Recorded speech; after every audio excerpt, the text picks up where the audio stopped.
This chair's like falling apart. Oh, geez. Yeah. So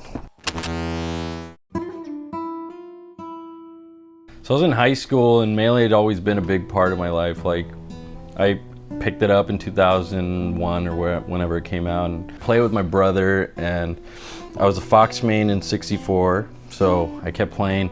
And then we just always bop each other, and then I found out about the DBR videos, which Bobak kind of like edited. He did a great job. I had so much fun watching them, and I saw the Zelgadis video. Wave dashing, it took us so long to try to figure out how to wave dash. Like, finally one of my cousins got it, and we're like, oh, we got it, sweet. So we did the first noob practicing wave dashing move, which was run up and then wave dash back.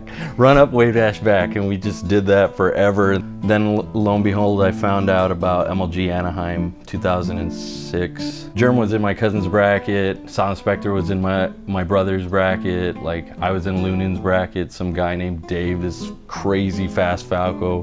And like, it was like a huge eye-opener. After that, I still, like, even then getting destroyed, it didn't stop me from wanting to play more. I thought I was getting better. I was like, man, even though I'm not that good, like, if I were to have a tournament at my school, like, I bet you a lot of people, everybody knows Smash, and everybody for some reason thinks they're really good at Smash. Like, I would totally take people's money. Like, this would be awesome. One of my friends, he's like, his name's we call him Piggy, and he was just like, no man, he's like, I got a friend who could beat you. And everybody has a friend that knows a friend that could beat you. And I was like, okay, like, sure, I'll take his money, like, I want to play him. What's his name? He's like, his name's Joey.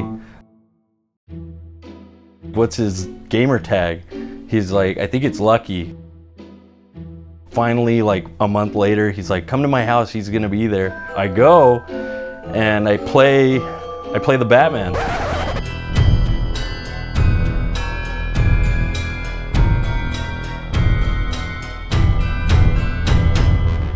He goes Falcon against me and completely destroyed me, like harder than anybody ever.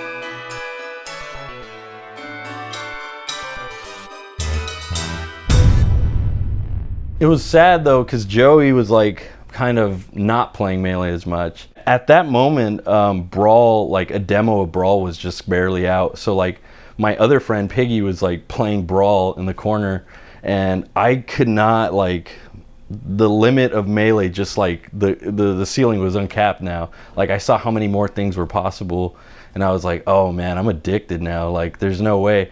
I kind of was like kind of bummed because I just met him and he didn't really want to play, and I was like, man, that sucks. He tells me about Mango, and he's like, did you know Mango goes to Glenn? And I was like, oh, what? Like, he goes to my high school? Me thinking I'm gonna have this tournament and beat everybody, and apparently Mango goes to my high school. Joey takes me to a tournament, this Pomona tournament. I run into him, I was like, dude, I was like, you're Mango, right? He's like, yeah. I was like, do you go to Glenn? He's like, yeah, I do. It's like, oh shit, like, that's awesome. I go there. I worked in the cafeteria. I was like, dude, I'll give you food. What do you want? Like, I'll help you out. Like, let's go. I'll put it on my tab or something. For a while, Mango was kind of fiending for Melee too, so he was training me, but I was so bad. Like, it's only obvious, like a personal trainer, you pay them to teach you how to get better and get stronger and stuff. Like Mango, I knew he was leagues better than me, so I was like, dude, I'll buy you Jack in the Box. I'll buy you whatever. What can I get? I was like, get whatever you want. Can I get a Jumbo Jack? I was like, just get everything you want. Just get it. I don't care, dude. It was like fun, but then after a little while, like, his skill level was just so much higher than mine. It would get boring pretty quick. He'd pull up videos of Pound 3, and he was like showing me the R-Wing rest, and I was like blown by this stuff. And like, he told me how he beat Mewtwo King, and like, I knew who Mewtwo King was just because he was such a big name at the time, but I didn't know he beat him. Like, that was already huge for me to know, like, okay, he's really serious, like, he's actually legit. So then that was like the whole Pat's House era. Pat's House, at the time, had never been anything like it. We go, there was like 10 setups in the house. Everybody loves Melee. Everybody's pretty scrubby except Mango and like Joey. I met Lovage. I met a guy named Joe. I met a couple of good, like, everybody in the community, I guess considered a veteran at this point, was there. And like, This one that stand out was Lovage and like Replicate Joe. They destroyed me. Like I was like, oh man, like I still got a lot of catching up to do. A couple weeks later, like literally I played with Mango. I'd continue doing the whole Jack in the Box routine with him and like playing him.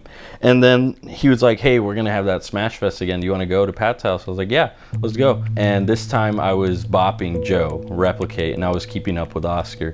And it was really like, that was the moment when I realized how fast I was getting better.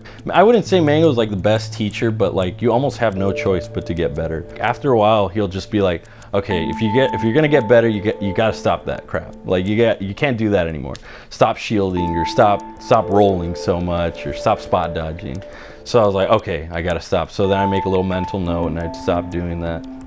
And it showed when I started destroying like some random people. Like everybody's like, damn, Alex is getting really good really fast. I was considered the new technical Norwalk Fox.